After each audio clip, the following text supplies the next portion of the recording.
Here we are. Well, we just went for a walk, trying to find a place to do a reading. And we didn't find one, because there's nowhere here at all. It's just mud and fields. They had a bench facing the road, like the roundabout. Another bench facing someone's house. It's just too much. So we come home. So the point is to read.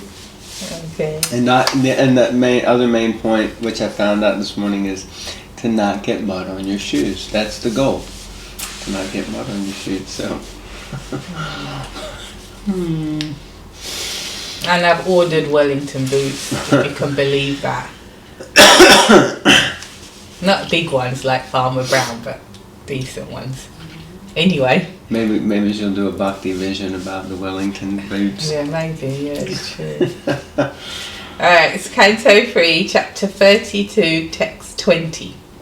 Om Namo Bhagavate Vasudevaya. Om Namo Bhagavate Vasudevaya.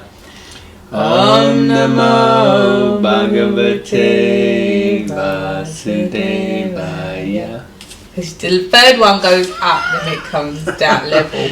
Will we ever move past the third one?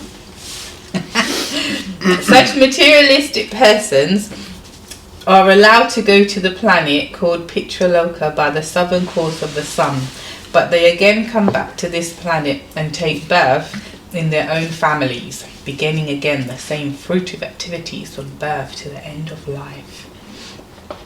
Purport. In Bhagavad Gita, 9th chapter, verse 21, it is stated that such persons are elevated to the higher planetary systems.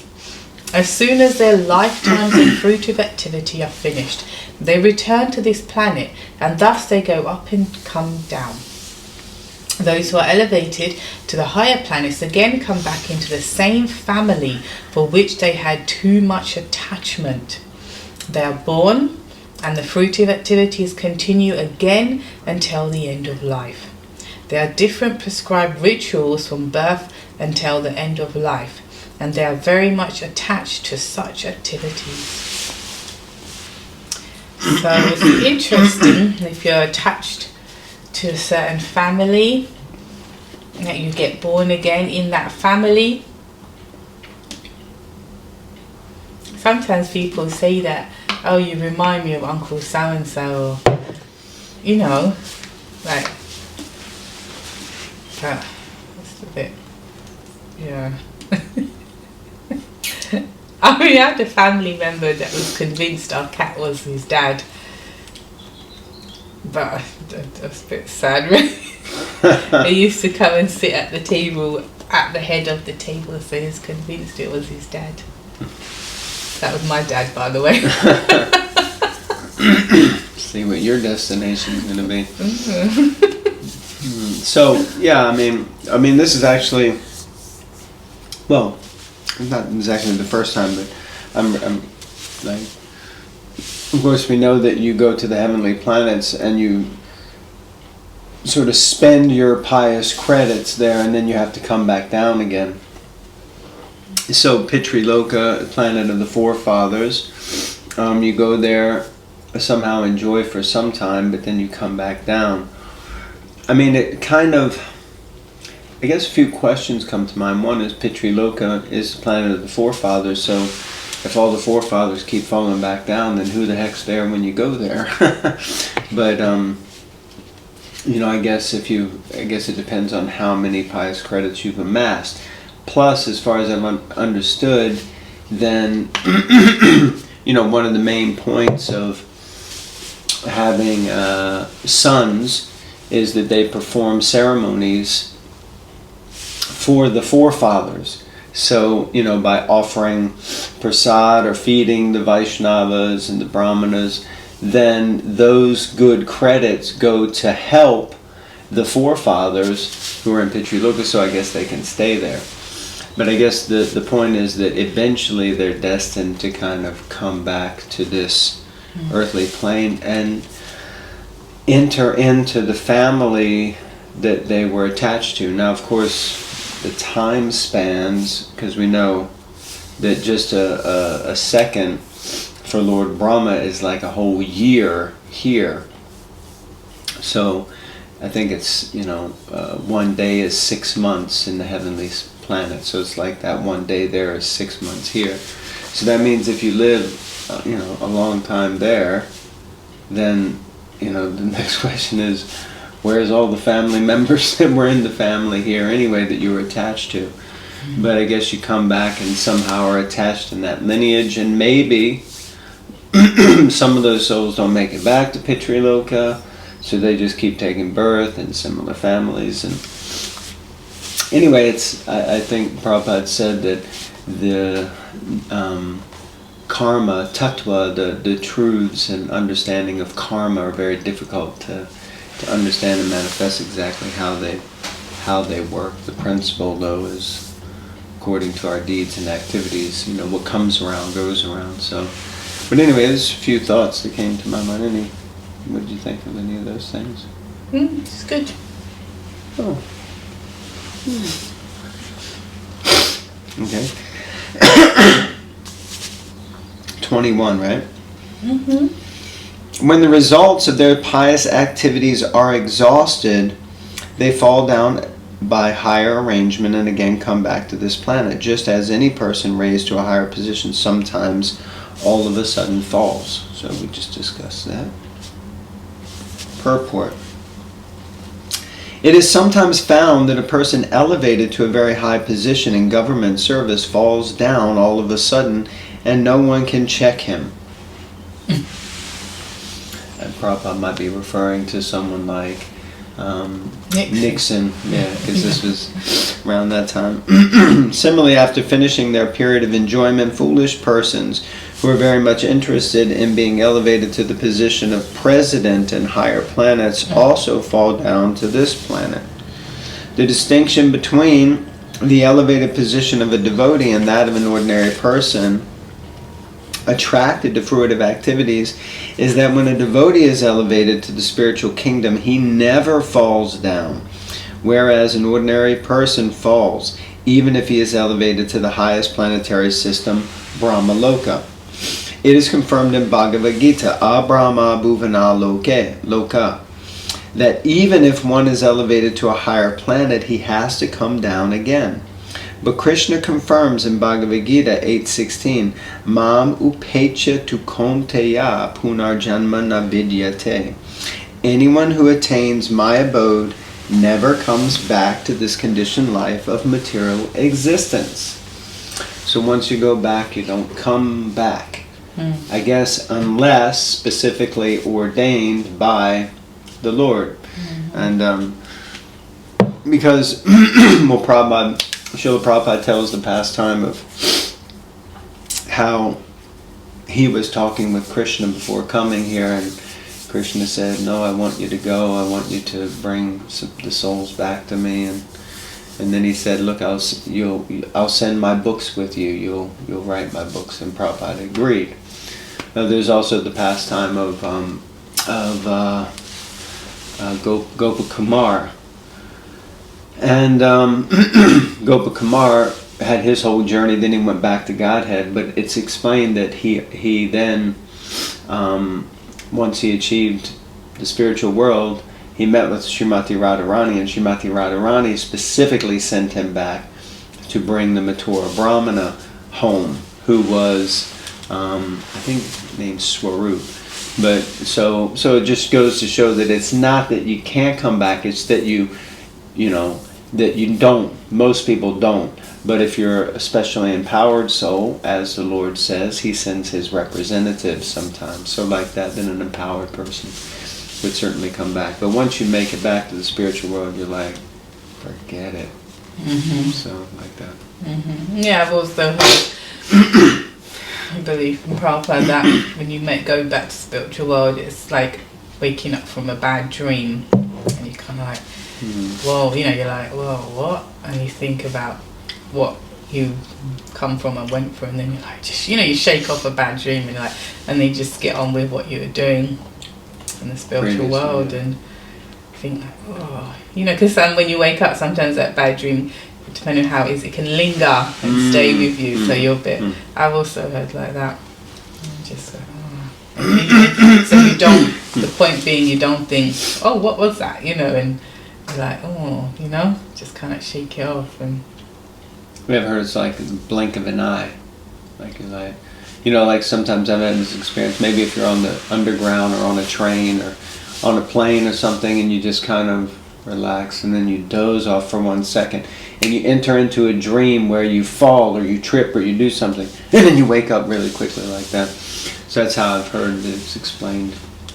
I've heard it explained that it's like that you kind of, you wake up, oh my God, I just fell. But actually the fall was in material years, like lifetimes, millions of lifetimes. So intense. And that basically due to our kind of strong propensity or tendency to want to take the position of Krishna. Alright, text 22. My dear mother, I therefore advise that you take shelter of the Supreme Personality of Godhead, for his lotus feet are worth worshipping. Accept this with all devotion and love, for thus you can be situated in transcendental devotional service. Purport. The word Parameshtinam is sometimes used in connection with Brahma. Parameshti means the Supreme Person. As Brahma is the Supreme Person within this universe, Krishna is the Supreme Personality in the spiritual world. Lord Kapila advises his mother that she should take shelter of the lotus feet of the Supreme Personality of Godhead, Krishna, because it is worthwhile. Taking shelter of demigods, even those in the highest positions like Brahma and Shiva, is not advised herein. One should take shelter of the Supreme Godhead. Self-explanatory. It's good to take shelter of Krishna and not the demigods. I like the way Prabhupada says, because it's worthwhile. Yeah. It's worthwhile to take shelter of Krishna. Sarva Bhavena means in all loving ecstasy. Bhava is the preliminary stage of elevation before the attainment of pure love of Godhead. It is stated in Bhagavad Gita, Buddha Bhava Samamvitaha. One who has attained the stage of Bhava can accept the lotus feet of Lord Krishna as worshipable. This is also advisable here by Lord Kapila to his mother. Also, significant in this verse is the phrase Tad Gunashraya Bhaktya. This means that discharging devotional service unto Krishna is transcendental. It is not material activity. This is confirmed in Bhagavad Gita. Those who engage in devotional service are accepted to be situated in the spiritual kingdom. Brahma Bhuyaya Kalpate. They at once become situated in the transcendental kingdom. So lots of, I really like when Prabhupada pulls out the words and explains them nicely. I remember when I was first studying Bhagavatam, and I used to have a notebook, and I had one of those pens with the 4 different colors on it, red, green, blue, and black, I guess.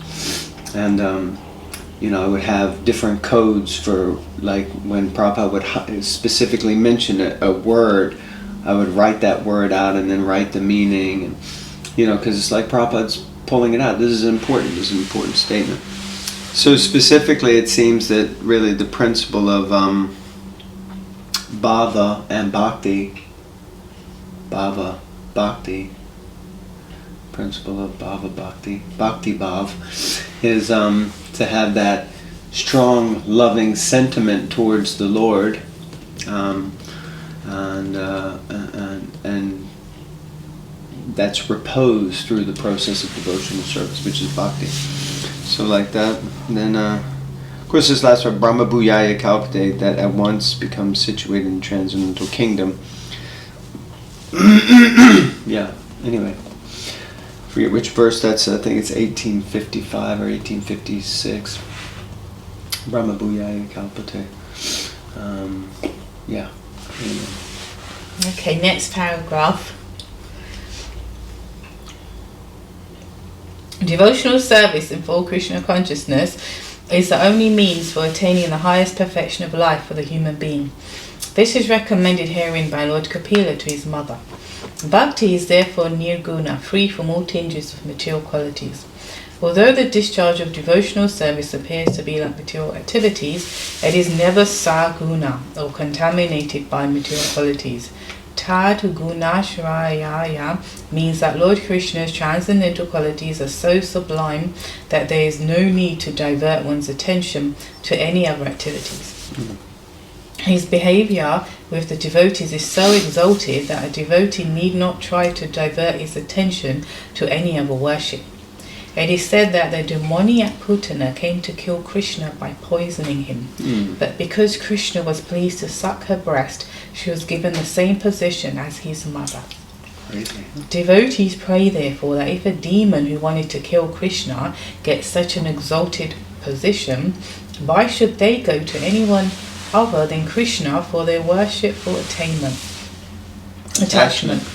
There are two kinds of religious activities, one for material advancement and the other for spiritual advancement. By taking shelter under the lotus feet of Krishna, one is endowed with both kinds of prosperity, material and spiritual.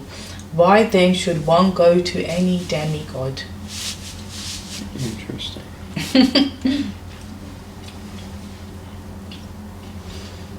I guess, yes, that point about in devotee, like Prabhupada saying, devotees say, well, if he gives Putana salvation, and obviously when he fights on the battlefield, and or certain demons, and they get salvation, so don't forget me, you know. I mean, I must be pretty lonely if I don't get any salvation compared to them. Jeepers. Pretty lonely? Lowly. Oh, lowly. But then I was thinking, yeah, if I'm offending the devotees, then that's one of the things Prabhupada explains is pretty unforgivable to Krishna. Wow. Thunderbolt program. So, yeah, sorry, you were going to say something else? Okay. Yeah, I find this interesting, this part. Of course, yeah, there's no need to go anywhere else. We hear that. But we just started reading the pastime of Krishna stealing the garments of the gopis. And at the beginning of that Leela, Srila Prabhupada, Shukadeva Goswami originally was explaining how the gopis would worship Lord Shiva, or Katyayani, who is Durga Ma, Parvati, the wife of Lord Shiva, in order to get a good husband. And in that section is a part where Prabhupada mentions that we can see here that the gopis were evidently doing demigod worship. And Narottam Das Thakur explains that actually there's no need, like this, there's no need to go anywhere else. When you have Krishna, there's no need to go anywhere else. Now their circumstances are also quite unique and special because no one in Vrindavan thinks of Krishna as God. So they certainly don't worship him in that same way. They worship him through love and idolization of loving him and him being endeared to him and him being endeared to them. So, of course, they worship Narayan, they worship Shiva, they worship different devatas, because that's the culture. But Prabhupada also, later Prabhupada says, but because their worship of Katyayani was specifically focused on getting Krishna, then it's not the same as materialistic demigod worship, because their goal was to get Krishna. So, Prabhupada points out there that, so therefore we can accept any kind of process that is wholly and solely focused on the attainment of Krishna. But, of course, that needs to be handled with care. And but at the same time here we see that, demigod worship is not required because Krishna is in charge. He's the root of the tree and the devatas are all the different branches of the tree. So, as long as we water the root, then all the branches are taken care of. I like this last part. It mentions, by taking shelter under the lotus feet of Krishna, one is endowed with both kinds of prosperity, material and spiritual. So we shouldn't think that, because sometimes it's understood that if Krishna really loves you, he takes everything away. His name is Hari, and that's also true. That's the case. But in general, Krishna can bestow upon us all kinds of prosperity. That's both material and spiritual. But we have to be very careful that we don't start to think that, we deserve it, or we're rightly, yes, it's been rightly given to us. I guess that's us deserving it. And when we use it, of course, we should use it in Krishna's service, whatever prosperity Krishna gives us. So we have to be very careful. But Krishna will certainly deliver both material and spiritual prosperity if we put him in the center of our lives. Okay. Thank you very much.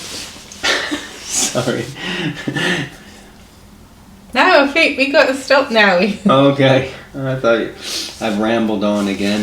No. Thank you everyone for watching. Oh, thank you very much. Hare Krishna. Grant Srimad Bhagavatam Ki Jai.